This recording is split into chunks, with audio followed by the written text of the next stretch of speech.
Hello, hello. JD Grauspitz here, lead singer and streaming talent of Malignant Bear. Coming at you today with a quick look at the game Hedon Bloodrite. This is a boomer shooter, for lack of a better term. I guess that's the proper genre for it. Came out in 2019 and recently got a big update, including an entire new game built into it, which is awesome. I've been playing this off stream and absolutely loving it, and was disappointed to see that there's not a whole lot of content out for this game, not too many reviews or videos or anything, which is a shame because just right off the bat, this is one of the better first-person shooters I have played in years. This game is just, it's fantastic. The attention to detail in it is amazing. It nails everything that it's going for, so I wanted to make sure that I put out a review for it, because with it being the holidays and the Steam sales coming up, this is absolutely a game that I recommend people check out. So back in the late 90s, or mid to late 90s, there was a whole bunch of first-person shooters going off the success of Doom and Quake and things like that, and they were all very fast-paced. They had, pixelated graphics similar to what you're seeing here in the thumbnail, and just speed was the name of the game. You were going through killing things quickly. A lot of them ran off the same engine. They were fun, but a little basic. And later on, you got games that had a few more kind of things added to them, but built along that same vein. So games like Thief, or maybe Arcs Fatalis, that weren't quite full RPGs, but they had a lot of the same kind of sensibilities as the early first-person shooters, but there was a little bit more meat to them. And unfortunately, they don't make too many games like that anymore. Dishonored is, of course, the spiritual successor to a game like Thief, but I think this is also a worthy successor to that. Hedon has some of the best level design that I've seen in a game since Thief, and it has the same very fluid and fast-paced gameplay as some of the other boomer shooters. So, Doom, Quake, or some of the remakes, or kind of spiritual successors like Iron Fury and Wrath and things like that. So this game is great. The art design, as you can see here in the thumbnail, it's pixelated. It's full of all sorts of thick women. There's no other way around it. Your main character is some half-orc woman, and all of your allies are orc women as well. And you fight cultists, and some of them are equally sort of, I guess, heavy metal inspired, for those who get that reference. And the soundtrack matches that as well. So there's a lot of good stuff here, but I don't just want to talk about it, I want to show it a little bit. So let's jump in and check it out. So when you start the game, you get to pick if you want to do Crystal Heart, which is the base game that it came out with back in 2019, or Bloodrite, which is the new one. So we'll do Crystal Heart, and you have a whole bunch of different skill levels here, from easy all the way into Berserker, which is melee only, and I'm totally not just biased that it has bear in the title. But I'm just going to do like the first level, and then jump ahead to a save game and show off some of the more visceral combat later on. But actually, we'll try Berserker.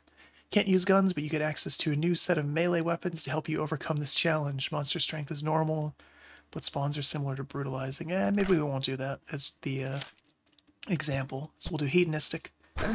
So ignore what you're seeing there. So here's the start of the game. And I apologize because the game is very fast-paced. So you can see there's head bobbing. I have it turned down a little bit, but I wanted to keep some of it on just to kind of demonstrate. So, crap. Need it back. Alright, so there's our first enemy. We get a glove. So again, you start off just right in the thick of things. You have some basic attacks here. So you have your axe as your first weapon. You have the little power glove thing here. And this is just the little tutorial level, so no spoilers or anything from this. You have the ability to kick. Let's see. There's a whole bunch of key bindings in this game, so this might tell you a little bit of what you're getting into. And also from looking at this, some of the other things that you might be getting into is inventory hotkeys. So again, this isn't just a first-person shooter. It has more features like what you would see in a game more like Thief. It doesn't have the stealth elements to it, of course, but there's a lot of that same thing where in some of the levels you'll be going around collecting things, finding keys, talking to people, getting clues about what you have to do. There was one level where I had to get the ingredients to make potions and spells to open a specific door. There was another one where I had to literally go and mine ore and then find a mold to craft a key in a forge to get to the next part of the level. So it's not just running and gunning. There's a lot of other things going on with it. The run and gun gameplay, though, is fantastic, but there's so much more depth to this, and the sequel, Bloodrite, has even more of that. It's almost a full-blown RPG, so there's a lot here. But you can see all your different movement keys, some item tips, things like that. There's a lot of stuff going on here, though. We don't need those yet. We're doing pretty good. So you can see we have our inventory in the bottom right there. You can throw the axe and, of course, pick it back up. You have your health in the bottom left in your armor. So you can see your portrait is looking around, very, very Quake and Doom. You have blood coming out of you as you get damaged. Okay, we need to sprint over that. You have to actually use the doors to get through them. Let's see. This door requires the axe key, okay. So you can see here we have a mini-map, so it shows you where you are, what the doors are, or you can see it a little bit more in-depth. Almost Daggerfall-esque in terms of this. You can see how many monsters are in this level, how many secrets, how many items. So, and this is just, again, the tutorial level. So here you can see a little bit more of the art style. Here's some of the cultists that we're fighting. Go out here, though. So we're in hell. I don't know what we're doing here, but we're here. You can see some of our orc compatriots have died, but we got some armor. Let's see, one of them had a gun. Definitely pick that up. Hellhound spawning in. So they're calling us over. Their shotgun. So the bear warriors, again, the orc women that we serve with. They're glad to see us. The demons, they have them trapped. We have to get in there and help them out. You have to help them. Alright. So you can see things aren't going well. There's an awful lot of skeletons here. So I'm purposely moving a little slower than I would normally. This game is very fast-paced. But even with that said, all the levels have par times, and the par times in most of the levels are usually upwards of 30 minutes. So that should give you a big clue about how much content is potentially in the levels of this. There's a lot here. This is the fastest level in the game, and that's part of the reason why I picked it. But you can see we go very quickly if we want to. Alright, to go further, we need to do some platforming here. So our allies are gonna do some killing for us, which is good. We want to save our ammo. Could be useful. There's explosive things in the environment. There's a whole bunch of environmental effects to keep track of and everything. So you can see it did damage. This game is suitably gory, but still 2D.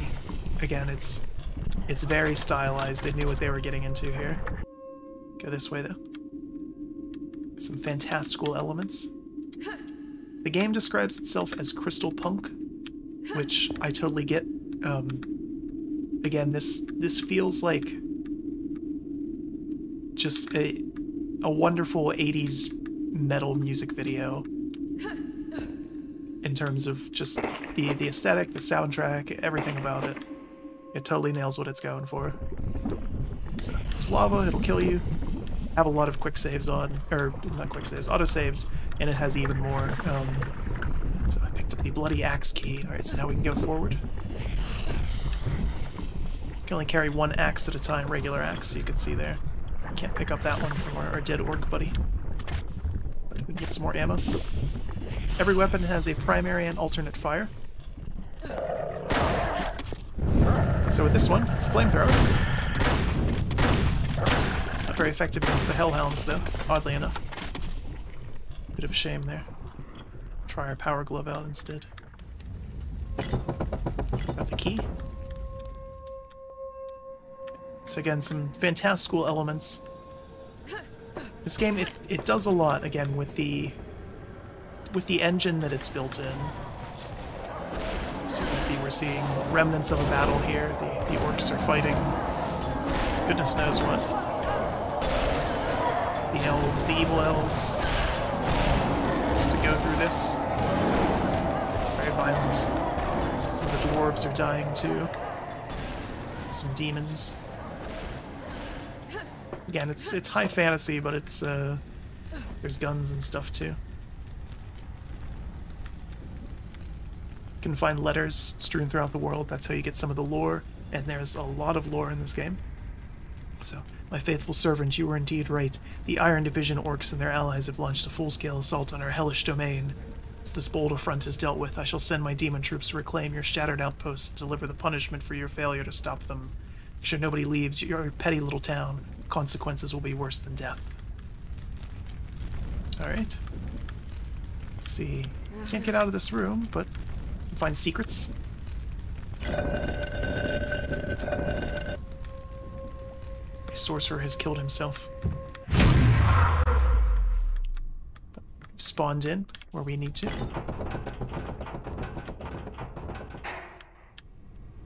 Gee, I wonder if this is a trap. The power core.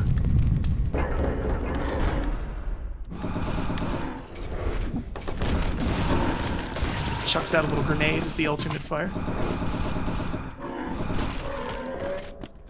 Groovy. Your character is silent for the most part. There's not a whole lot of voice acting in the game. It's just, you know, the occasional kind of grunt or one-liner. I don't know if there will be more going forward, but for the most part that's all I've seen. So, okay, we got the power core, put it in there. We'll use this fancy thing to kill that demon, open the door, so we can get to our allies. Maybe.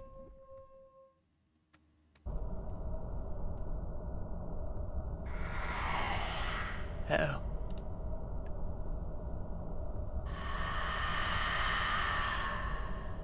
So you can see there's speech here, but it's not voiced.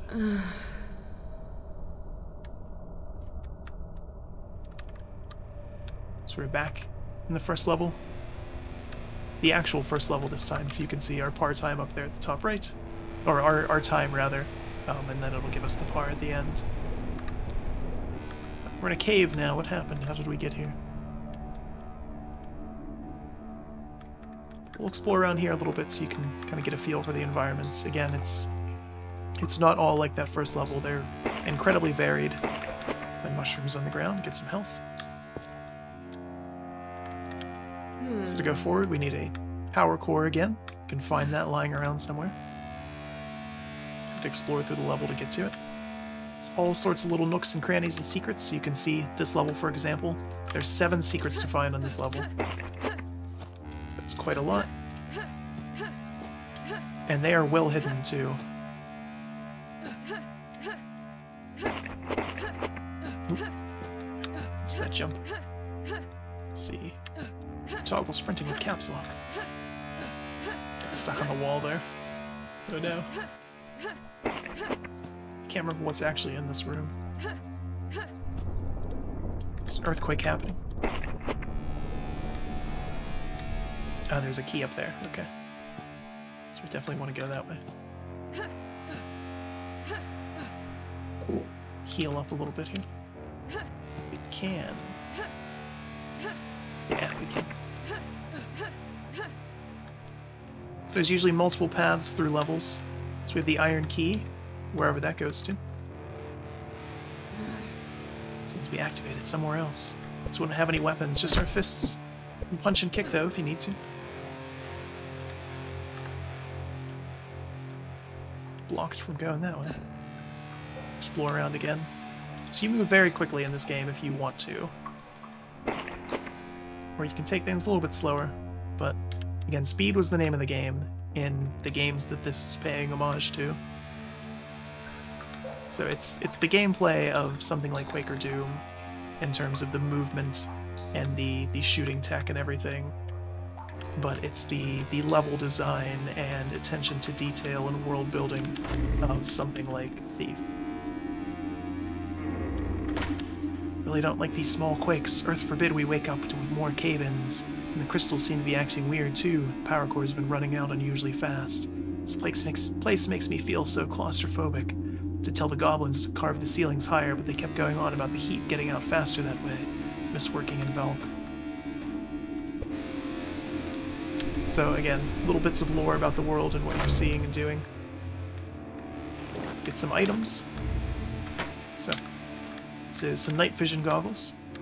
And scroll through and see the different things you have. When you use your healing potions, it actually drops an empty out on the ground there for you. I think the tremor from 2 days ago is related to these giant worms that have been pestering us. I already need to head back to Valk and drop by the clinic. I have my finger checked down. Might as well inform the Lancer Council about the problems here. Be back in 2 days. So, it's our first little secret. Get some ham and meat. Heal us up some. Power crystal storage room. Why, yes. Uh-oh. Heard what sounded like enemies. Underwater segments in the game, you can swim. In one level, I actually found, what was it, like a room underwater, and when I shot the glass to get into it, the water actually came into the room, filled it up, and drowned all the enemies inside it. So this game makes very good use of the physics that are possible in this old-style game engine. Which, again, not something you would have seen too much back then. Let's go a little bit further here. Some very vibrant caves here. Again, more secrets and things underwater. Of course, you can sprint underwater, because why not?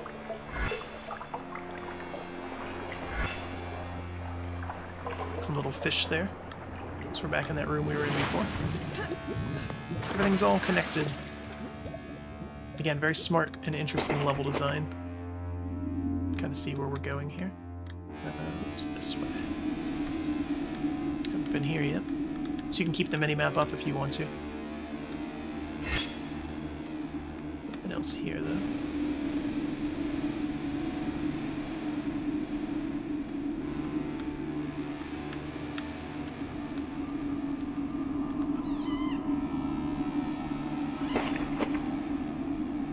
This. Oop. Smashed it. I was gonna say, you can pick them up sometimes, and they're... you can use them for secrets. You have to sacrifice them at altars and things. So if we had a pickaxe, we could get through that.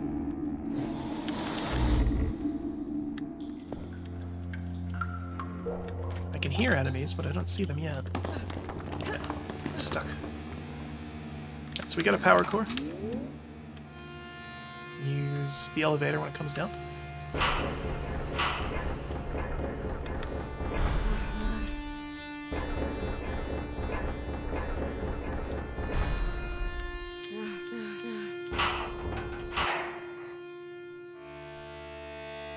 Of course, in classic video game fashion, as soon as we pick up a weapon,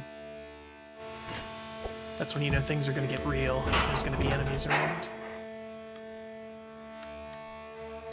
But you can see it's telling us every weapon has an alternate attack. All things already said. See, here's where I got the thumbnail. So that's us. Amazing. Just look at that. A game with working mirrors. Cyberpunk couldn't figure that out. But anyway, we're gonna go a little further ahead. And this is a couple levels further than this. I created a save game here specifically because I wanted to showcase this.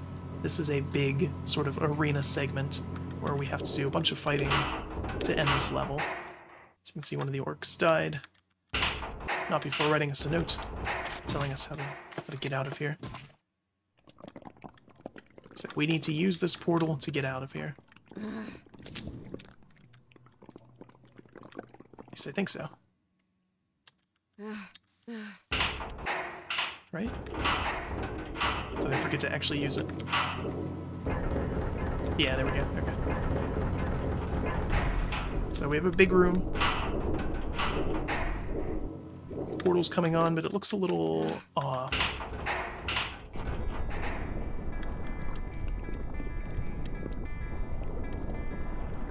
A lot of earthquakes happening. The door is closed. The soundtrack is kicking on. So you can probably guess what's about to happen here.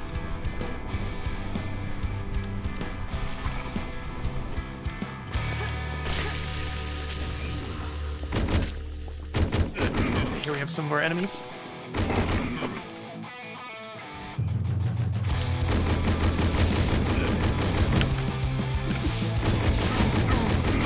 And cultists and their minions. And other things popping up.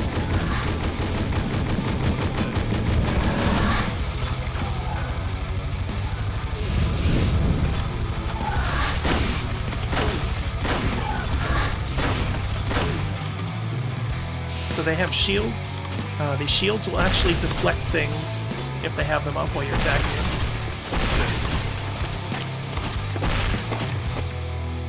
Let's see, what else do we have?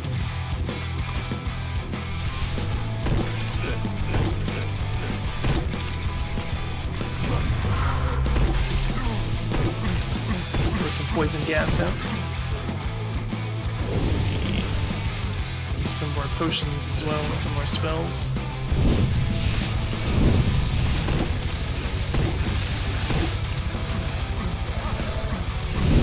can see a full suite of items here, and different powers and things that I can use.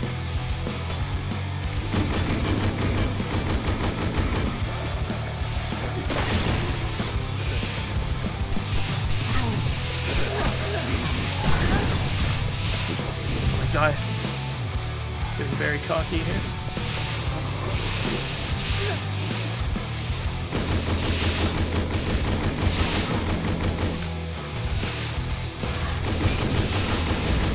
There's more and more of them coming in. This might end badly. Running low on ammo. Some health scattered around.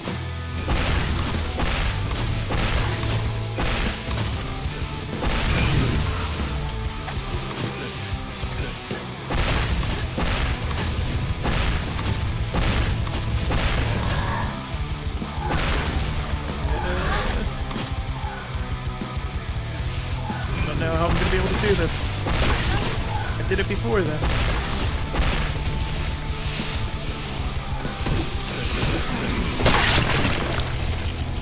Of course, the secret is that they all just die anyways, so it doesn't really matter. Survived. Going through this would end the level. But yeah. This is Hedon Bloodrite. Like I said, this is one of, for sure, the better games that I've played in a long time. Definitely one of the better first-person shooters I've played in a long time. And just in general, easily one of the best games I've played this year. So it's making my top 10 without a doubt. And I wanted to put out a quick video on it to showcase it and hopefully get more people at least aware of it and maybe picking it up in the sale because it's totally worth it. I think the max retail price this game is, what, $16 or $17 or something like that. And it also has a bundle with Elderborn, which I played earlier. There's a video on that up on the channel as well, which is fun, if a little short. But picking up both them in the bundle would be great. Both really fun games, both really worth it. And again, this game has tons of content. The reviews that I've seen on Steam for it, most of the people have upwards of 30 hours in this game. So you're getting a lot of game for the money. And I don't think it's repetitive or anything like that. It's a lot of fresh, enjoyable, and fun content. So, anyway, enough of my rambling. Like I said, this was Hedon Bloodrite. Hope you'll check it out. And hope you enjoyed this video. And until next time, have a good one.